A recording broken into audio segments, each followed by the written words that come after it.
All right, guys, I got to tell you, every single day I read a headline or story that really does convince me that we're living in Cuckoo for Cocoa Puff world, right? And the Cuckoo for Cocoa Puff headline of today is this story right here about the University of Maryland introducing an anti-black racism minor to, quote, address one of society's grand challenges, right?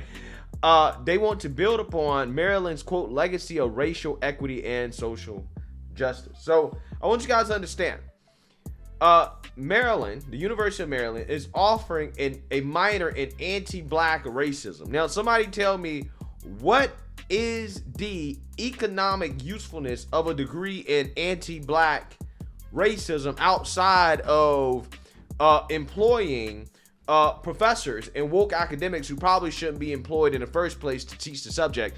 Because there's no way in hell that anybody that has this minor is actually going to get a job based off anything they've learned in this curriculum. If anything, if I was an employer, if somebody has anti-black racism minor on their resume, I know for certain I am not going to hire them, okay? Because they're going to be trouble, right? They're going to be more trouble than what they're worth, okay? That is a liability. I'm going to get sued, okay? If you say something, you know, even a little bit off to that person, especially if they're black, right? If they're black and they have a minor in anti-black racism, again, you can't say anything to that person. Once you hire them, they're unfireable, right? You can't fire them, because if you fire them, they're going to cry racism, right? They're going to say it was racist. They're going to sue you.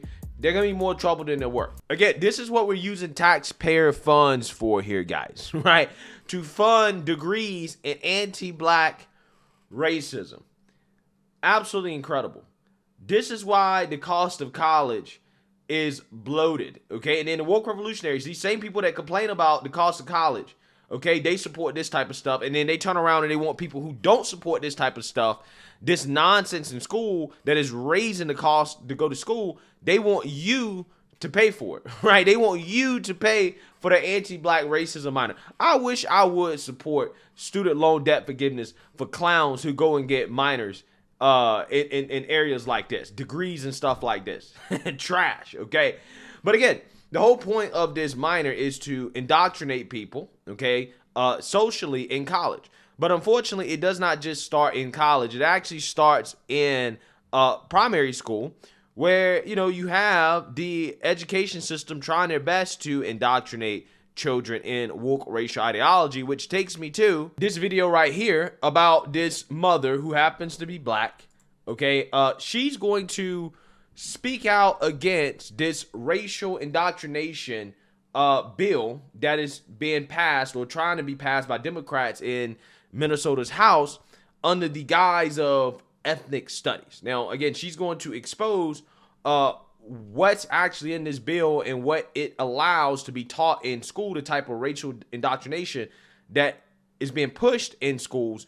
And she's going to call out white liberals for, again, trying to indoctrinate her children in this type of ideology. And I found what she was saying here to be very based and fascinating. So without further ado, let's get into it. My name is Kafi Manska. I'm an attorney, wife, and mom to 3 boys, 2 of which are in high school. This bill requires that schools teach ethnic studies starting in kindergarten, and I'm against this. You might ask, why in the world would a black person speak against ethnic studies? Well, first and foremost, why in the world do you need to teach ethnic studies in kindergarten? Kindergarten, right? Kindergarten. Again, tells you what the agenda here is. Get them as young as possible, right? It's the same reason they want to talk to kids about sex in kindergarten, right? Indoctrinate them as young as possible when their brains can absorb all the indoctrination that the left wants to put into them.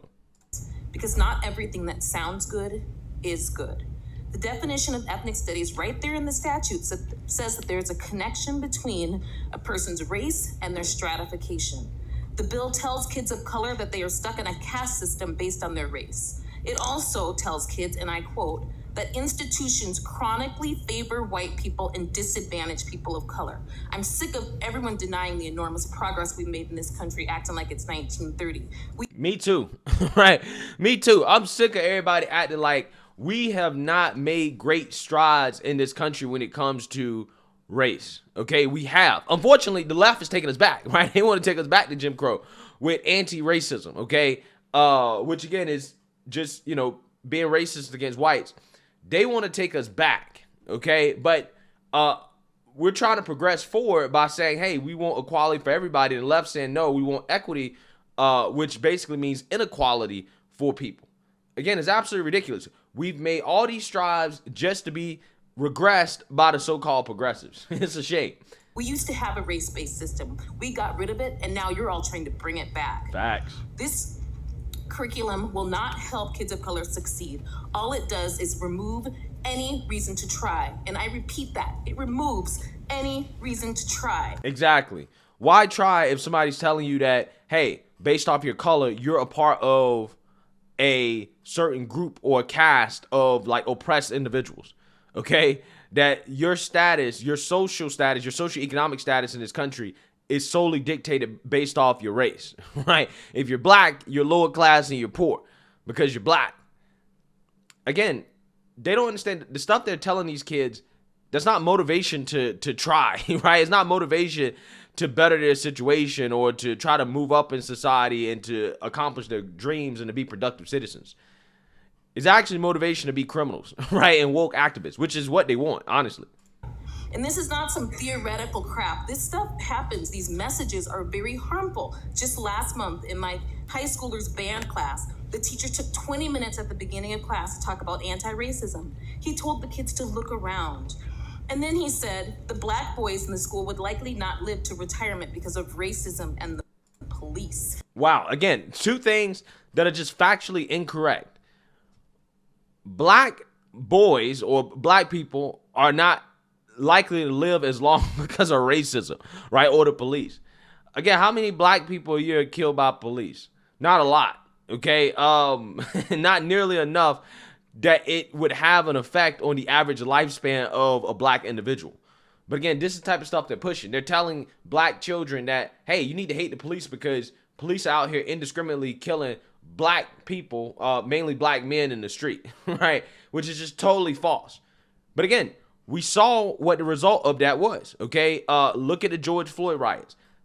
Basically, a lot of these inner liberal cities got destroyed based off this narrative that was pushing. We see the power behind it. We see the destructive violence and chaos that comes from pushing this type of rhetoric. Another furious kid of color recorded this conversation, and so I was able to hear it for myself with my own ears. If this law is passed, teaching this hopelessness to kids of color will be mandated starting in kindergarten. And I can see why you white proponents of this bill might support it. It's not your kids being told that they can't succeed, and you get to shed some of your white guilt in the process. Facts. Facts. Again, white liberals love this stuff. It makes them feel powerful, right? It makes them feel like, hey, I'm helping out the little guy, right? They can relieve some of the guilt of that internalized racism, okay? They love it. Their kids are told that you're all powerful. You're God, basically, because you're white, right? Again, if I was a white liberal, I would love it too. I would love all this anti-racism stuff, okay? Because let's be real. The white liberals that are pushing this, the white elite liberals, they're not the ones giving up their position of power. They ain't giving up their position of power to a so-called person of color. Who it really affects are the poor whites, right? Or the working class whites or middle class white people. It doesn't affect the white liberal elite. They benefit from it. They're going to keep their power. They're trying to take away power or opportunity from whites that are lower on the socioeconomic ladder, right? And that's the effed up part about it. But you legislators of color, how can you? You made it despite the invisible boogeyman of systematic racism. You were voted in by a majority of white people. You hold some of the most powerful positions in this state. Yet you want to tell my kids and other kids of color that they can't succeed? Exactly. Again, that's the other side of the coin, right? The powerful black liberals, just like the powerful white liberals, love it. Because, hey, I'm going to tell these other people you can't succeed, you're a victim, and yada, yada, yada, yada, and such and such and such and such. But they succeeded, right? Again, I'm just saying, if I'm somebody, right, and I'm competing against everybody else in society, I'm trying to move up, I'm going to tell everybody else, you're a victim. Hey, you can't succeed. You can't make it because of your skin color. While me personally, I'm going to try to work hard and outcompete people. I'm going to say, hey, I'm going to put in the work. And that's going to make it a lot easier for me because I'm competing against people who are brainwashed, who believe they can't get ahead because of their skin color in the first place. It's a lot easier for me, the person that knows that I can succeed regardless of my skin color, to tell other people that they can't succeed because of their skin color. Makes it a whole lot easier to beat those people, right? Because they're already mentally defeated. Again, this is deeper than what a lot of people think. I'm just saying, it's deeper than what a lot of people think. It's shameful. It's terrible. I ask that you please vote against this bill. Thank you for this opportunity. Yeah. Again, this is the type of stuff they're trying to push on children. And, you know, again, I don't understand why anybody would get on board with this type of racial indoctrination. But it's becoming mainstream, man. I mean, it's not just something that's in academia. It is something that the Democrat Party and the liberal elite have endorsed all throughout our education system. And again, shout out to parents like this who are standing up and speaking out against this type of brainwashing for children. So let me know what you guys think. Make sure you like, comment, and subscribe. Most importantly, share a Black conservative perspective. Peace.